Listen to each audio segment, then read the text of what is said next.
At Arlington National Cemetery, thousands visit daily to witness the tomb guard's precision and dedication. Most watch in respectful silence. But one 8-year-old boy arrived wearing something that would stop everyone in their tracks: a handmade miniature tomb guard uniform, complete with toy rifle and white gloves, sewn with love by his dying grandfather. Before we reveal the emotional story behind this little boy's uniform and why the tomb guard's response made grown veterans weep openly, tell us in the comments where you're watching from. If stories of honor, sacrifice, and promises kept beyond death move your heart, hit that subscribe button, because tomorrow we have another powerful story that will restore your faith in the bonds that connect generations of warriors. ****. The October morning air carried the crisp coolness of autumn as visitors gathered at Arlington National Cemetery for the changing of the guard ceremony. Leaves in shades of amber and crimson dotted the perfectly maintained grounds, creating a picturesque backdrop for one of America's most solemn military traditions. Among the crowd of tourists, veterans, and families stood a sight that immediately drew attention: an 8-year-old boy dressed in what appeared to be a miniature tomb guard uniform. Benjamin Hayes stood barely 4 feet tall, his small frame swimming slightly in the dark blue jacket adorned with a red stripe down each leg. The uniform had been painstakingly handmade, every detail researched and recreated with loving precision. White cotton gloves covered his small hands, slightly too large and requiring adjustment every few minutes. On his feet were the shiniest black dress shoes his mother could find, polished that morning until they gleamed. In his hands he clutched a wooden toy rifle painted to resemble the M14 carried by real tomb guards, complete with a carefully crafted bayonet made from cardboard and aluminum foil. But it was Benjamin's face that truly captured observers' attention. His expression showed none of the playful excitement typical of 8-year-olds in costume. Instead, his features were set with solemn determination, his blue eyes serious and focused, his small mouth pressed into a tight line of concentration. This wasn't dress-up or play acting. This was a mission, a promise, a final duty to someone he loved more than anything in the world. Standing behind Benjamin was his mother, Sarah Hayes, her eyes already red-rimmed from crying, though the ceremony hadn't even begun. At 34, she looked older than her years, worn down by months of watching her father slowly die and trying to help her son understand why Grandpa was leaving them. Her hand rested protectively on Benjamin's shoulder, steadying herself as much as supporting him. In her other hand she clutched a folded piece of paper, a letter her father had written to Benjamin in his final days, explaining what he was asking his grandson to do and why it mattered. The uniform Benjamin wore represented months of work completed in stolen hours, between hospital visits and the demands of single motherhood. Sarah had taught herself to sew properly, watching YouTube videos late into the night after Benjamin was asleep. She had researched every detail of the tomb guard uniform, studying photographs until she could recreate the distinctive look at 8-year-old scale. The fabric had been purchased with money she couldn't really spare, but her father's dying wish had been clear, and she would move heaven and earth to fulfill it. 3 weeks earlier, retired Sergeant Major Thomas Hayes had passed away at 72 years old after a 6-month battle with lung cancer. Thomas had served 30 years in the Army, but the pinnacle of his career had been the 2 years he spent as a tomb guard at Arlington in his 20s. He had been part of an elite group. Only 680 soldiers had ever earned the tomb guard badge since the honor was established. The badge itself was now in Benjamin's pocket, pinned to a small piece of felt, having been presented to him by his grandfather in a final, tearful ceremony at the hospice. In those last painful weeks, Thomas had used his remaining strength to teach Benjamin something precious. Unable to leave his bed, he had guided his grandson through the proper way to stand at attention, how to execute a military salute with precision, the significance of the 21 steps and the 21-second pause. Benjamin had practiced for hours, his small face serious with concentration as his grandfather made gentle corrections with weak, trembling hands. Thomas had explained that he wouldn't be able to visit Arlington one final time, that his body was too broken to make the journey. But he had made Benjamin promise to go in his place, to wear a uniform like the one Thomas had worn with such pride, to stand at the tomb and render a proper military salute to the unknown soldiers and to all who guarded them. It was Benjamin's way of saying goodbye to his grandfather by honoring what his grandfather had honored, by standing in his place at the ground he had considered sacred the night before Thomas died. He had called Benjamin to his bedside one last time. His voice was barely a whisper, his breath labored and painful, but his message was clear. He told Benjamin that being a tomb guard had taught him what true service meant, that dedication transcended personal comfort, that promises were sacred, and that honor was something you proved through action rather than words. He said that by keeping this promise, by making this journey, Benjamin was already showing the character of a soldier even at 8 years old. Thomas had also shared something else that night, something that made Sarah cry and that Benjamin didn't fully understand but accepted with the faith children have in their grandparents' words. He said that when Benjamin stood at the tomb and rendered his salute, he wouldn't be alone. Thomas would be there in spirit, standing beside his grandson, and together they would honor the fallen one last time. Now, 3 weeks after the funeral, Benjamin stood at Arlington with his mother, wearing the uniform she had sewn with love and tears, carrying his grandfather's badge in his pocket and his grandfather's teachings in his heart. His small hands adjusted the 2 large white gloves again, and his eyes tracked the tomb guard's movements with intense focus. Sergeant James Mitchell was 27 minutes into his watch, executing the 21 steps with the mechanical precision that came from thousands of hours of practice. He had no idea that the child in the miniature uniform standing at the rope barrier was about to change his understanding of what it meant to wear the tomb guard badge. Sergeant James Mitchell had been a tomb guard for 18 months, long enough that the routine had become meditation in motion. His 6-foot frame moved with fluid precision in the pristine uniform, dark blue dress coat with red stripe, white gloves spotless despite the outdoor duty, mirror-polished shoes reflecting autumn sunlight. At 26 years old, Mitchell had already served tours in both Iraq and Afghanistan before earning selection to this elite duty. The tomb guard badge on his chest represented the achievement he was most proud of in his military career. As he completed another turn and began his march back across the black mat, Mitchell's peripheral vision caught the small figure in the miniature uniform. In his time as a guard, he had seen countless unusual visitors, people in costumes, children playing soldier, even adults attempting to mock the ceremony. But something about this child was different. The boy's posture was too correct, his attention too focused, his expression too serious for typical play. Benjamin Hayes watched the guard approach with his grandfather's voice echoing in his memory. Wait until he's directly in front of you, Benjamin. Stand tall. Bring your hand up crisp and sharp to your forehead. Hold it steady. That's how we honor the fallen. That's how we honor each other. His small heart pounded in his chest, nervous about getting it right, desperate not to disappoint Grandpa even though Grandpa was gone. Sarah Hayes felt her son's shoulder tense under her hand as the guard drew closer. She wanted to pull him back, to spare him if this went wrong, if the guard ignored him, or if somehow Benjamin's innocent tribute was seen as disrespectful. But she had made a promise to her father, and Benjamin had made a promise too. This moment, however it unfolded, was necessary for her son's healing and for honoring her father's final wish. As Mitchell reached the point in his march where he stood directly in front of Benjamin, the boy moved with surprising precision. His small body snapped to attention with a posture that would have made any drill sergeant proud. His back straightened, his chin lifted, his wooden rifle shifted to his side in an approximation of parade rest.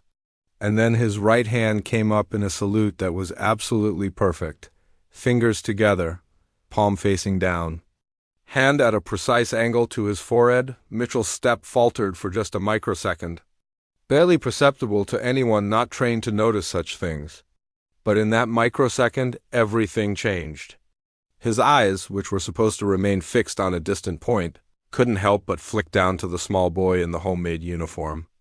In that brief glance, Mitchell saw details that told a story, the careful construction of the uniform, the earnest determination on the child's face, the way his salute was held with trembling effort but absolute commitment. The crowd around them had grown silent, sensing something significant was happening. Phones came out instinctively, but most people held them uncertainly, unsure whether recording would be respectful or intrusive. Parents pulled their own children closer, using the moment as an impromptu lesson about honor and respect. Veterans in the crowd straightened their postures. Recognizing authentic military bearing even in miniature form, Mitchell completed his step, reached his turning point, and stood for the required 21 seconds facing the tomb, but his mind was racing in a way that it never did during the watch.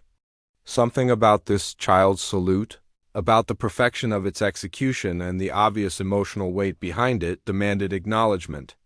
The tomb guard protocol was absolute. Sentinels never deviated from their routine, never acknowledged individual visitors, never allowed personal feelings to interrupt the eternal watch. But Mitchell had been taught by a mentor that rules served values, and sometimes honoring the deeper value required flexibility in the rules.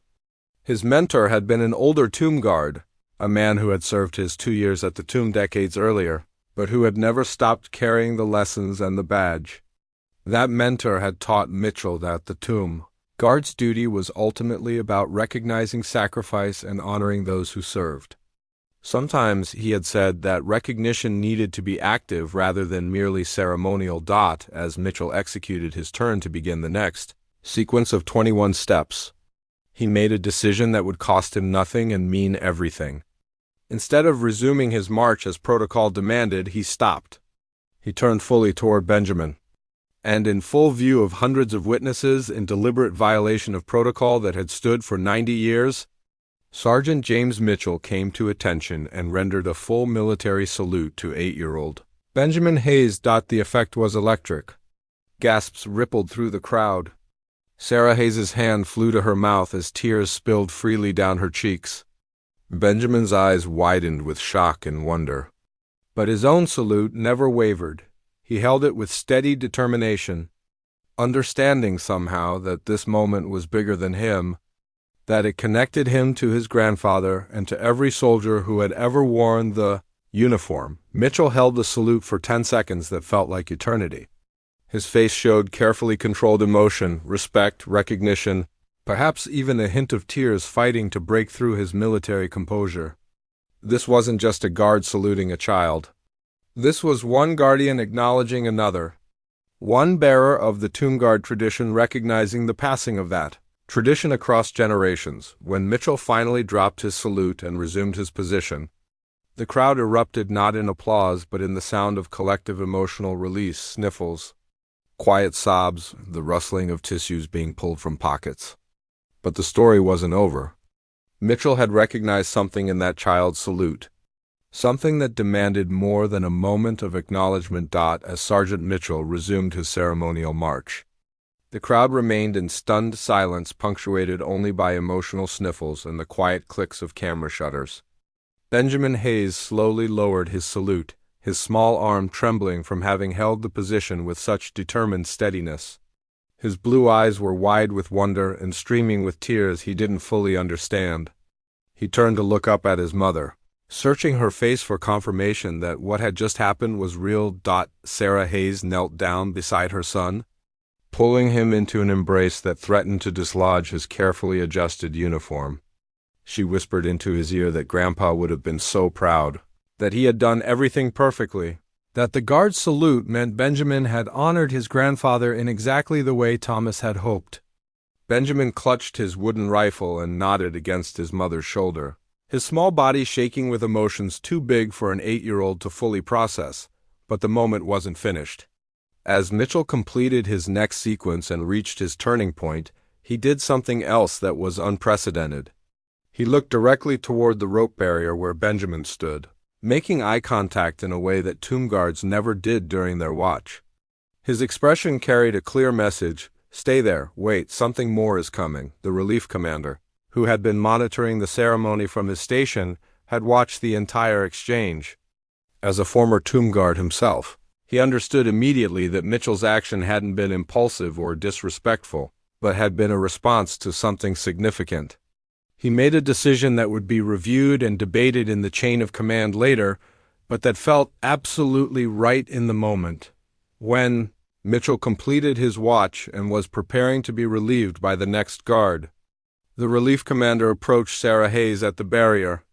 He introduced himself with formal military courtesy and asked if she and Benjamin would be willing to remain after the public ceremony concluded. His tone made clear this was a request, not a command. But there was something in his expression that suggested it was important. Sarah agreed immediately, curiosity and hope mixing with her still fresh grief. The relief commander explained quietly that Sergeant Mitchell had recognized something in Benjamin's salute, something that suggested a connection deeper than a child's admiration for military ceremony. He asked if there was a story behind the uniform, and Sarah's explanation poured out in a rush: her father's service as a tomb guard decades ago, his dying wish for Benjamin to visit Arlington in his place, the months of sewing the uniform, the weeks of Benjamin practicing his salute under his grandfather's weakening instruction. When Sarah mentioned her father's name, retired Sergeant Major Thomas Hayes, the relief commander's expression shifted to one of recognition and deep respect. Thomas Hayes was known among tomb guard circles. His service in the 1970s had been exemplary, and he had remained connected to the Tomb Guard Society throughout his life, mentoring younger guards and attending ceremonies when he could. Mitchell himself had met Thomas Hayes at a Tomb Guard Society event years ago, had received advice and encouragement from the older soldier who embodied what the duty meant. After the public ceremony concluded and the crowds began to disperse, Benjamin and Sarah were invited to approach the tomb in a way civilians normally never could.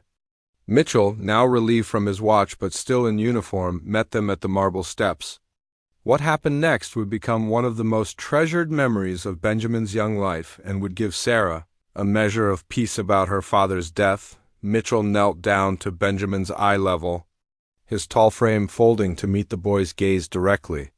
He explained that he had known Benjamin's grandfather, that Thomas Hayes had taught him important lessons about what it meant to be a tomb guard. He told Benjamin that his grandfather had been a hero not just for his military service, but for the way he had carried the values of that service throughout his life. Then Mitchell did something extraordinary. He removed the tomb guard badge from his own uniform, the badge that represented countless hours of training, perfect execution of duty, and admission to one of the military's most exclusive fraternities. He held it in his palm, explaining to Benjamin that there were only 680 of these badges in existence, that each one represented a promise to honor the fallen and maintain the watch. Mitchell told Benjamin that his grandfather had worn a badge just like this one, had earned it through the same dedication and sacrifice. And he said that by coming to Arlington in his homemade uniform, by rendering that perfect salute, by keeping his promise to his dying grandfather, Benjamin had shown that he understood what the badge meant even if he was too young to earn one himself. What Mitchell proposed next would require approval from higher command, would stretch protocol in ways that were uncomfortable for an institution built on rigid adherence to rules, but would honor a dying veteran's final wish in the most meaningful way possible. He asked if Benjamin would like to participate in something special, something that would connect him to his grandfather's service in a tangible way that he could carry for the rest of his life. The answer, through Benjamin's tears and Sarah's nodding, was an emphatic yes. What happened in the hours following that extraordinary morning would require multiple approvals up the chain of command, but the Tomb Guard leadership and Arlington Cemetery administration moved with unusual speed. The story of Thomas Hayes's dying wish and his grandson's tribute had touched something fundamental in those who heard it. This wasn't about bending rules for publicity or making exceptions that would undermine the tomb's dignity. This was about recognizing that the values the tomb represented, honor, sacrifice, remembrance, sometimes demanded actions that looked beyond protocol to meaning. By early afternoon, permission had been granted for something unprecedented in the tomb's 90-year history. Benjamin Hayes, age 8, dressed in his handmade tomb guard uniform, would be allowed to walk one complete sequence alongside a serving sentinel. He wouldn't replace or substitute for the guard. That would be inappropriate and impossible. But he would walk as a shadow, learning the steps his grandfather had walked decades ago, honoring the tradition in the most tangible way his young body could manage. The ceremony was scheduled for late afternoon when public crowds were smaller. Sarah Hayes stood at the rope barrier, her phone recording every moment, tears streaming freely down her face. Beside her stood several members of the Tomb Guard Society who had known Thomas Hayes, veterans who had come when they heard what was planned, present to witness a brother's grandson carry forward a legacy. Sergeant Mitchell would be Benjamin's guide and companion for this walk. Before they began, Mitchell took time to explain each element to the boy.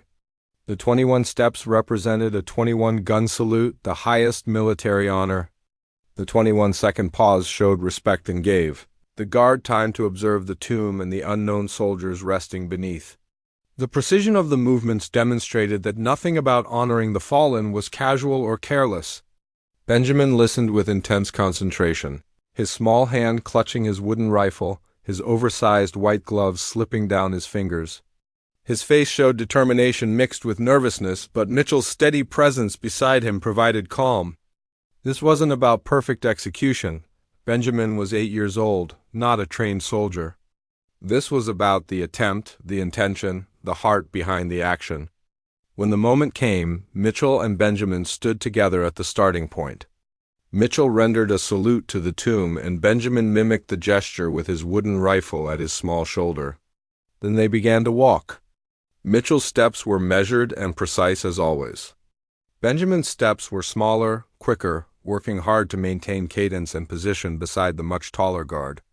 His face showed fierce concentration, his small legs pumping to keep up, his wooden rifle occasionally slipping before he adjusted his grip. The observers watched in absolute silence, many wiping away tears.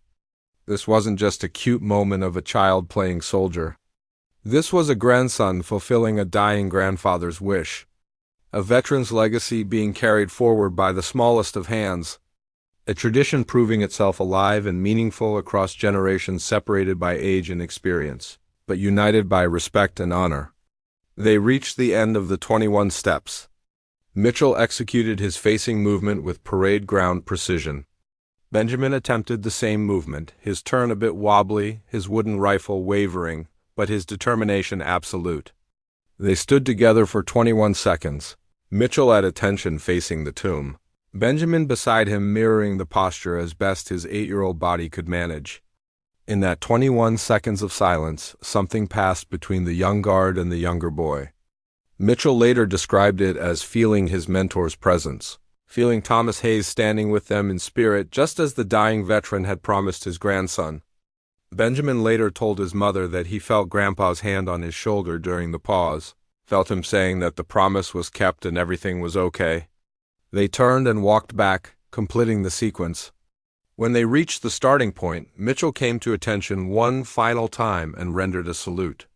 Benjamin, exhausted but glowing with pride, rendered his own salute with trembling arms but steady heart. The moment held for several seconds before Mitchell lowered his salute and knelt once more to Benjamin's level.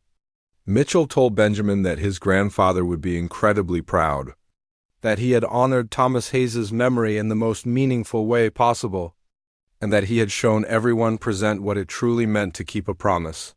He pressed something into Benjamin's small palm, the Tomb Guard badge he had removed from his own uniform earlier, along with a handwritten note explaining that this was being given in honor of Thomas Hayes's service and in recognition of Benjamin's tribute. Sarah Hayes was invited forward. The relief commander presented her with a certificate, unofficial but bearing the seal of the old guard, acknowledging Benjamin's participation and honoring Thomas Hayes's legacy. It noted that while Benjamin was too young to earn the Tomb Guard badge himself, he had demonstrated understanding of its values and had walked the steps his grandfather had walked decades before. The small ceremony concluded with Mitchell and Benjamin shaking hands, soldier to soldier, guardian to guardian. Benjamin, his small hand engulfed in Mitchell's larger one, stood as tall as his 4-foot frame allowed and tried to match the firm grip his grandfather had taught him represented a man's word and honor. As Sarah and Benjamin prepared to leave Arlington that afternoon, Benjamin clutched his wooden rifle in one hand and the tomb guard badge in the other. His homemade uniform was rumpled from the exertion. His 2 large gloves were stained with sweat, but his face showed peace that had been missing since his grandfather's death. The video of Benjamin's salute and the subsequent ceremony would be viewed millions of times online, shared across military communities, veteran organizations, and by people who had never served but recognized the profound emotion in a child's tribute to his grandfather. But the real impact wasn't measured in views or shares. It was measured in the peace it brought to a grieving 8-year-old who had kept his promise, in the validation it provided to a dying veteran's final wish, and in the reminder it gave to millions that honor and duty are not abstract concepts but living traditions, passed from generation to generation in moments of connection that transcend protocol and touch the human heart.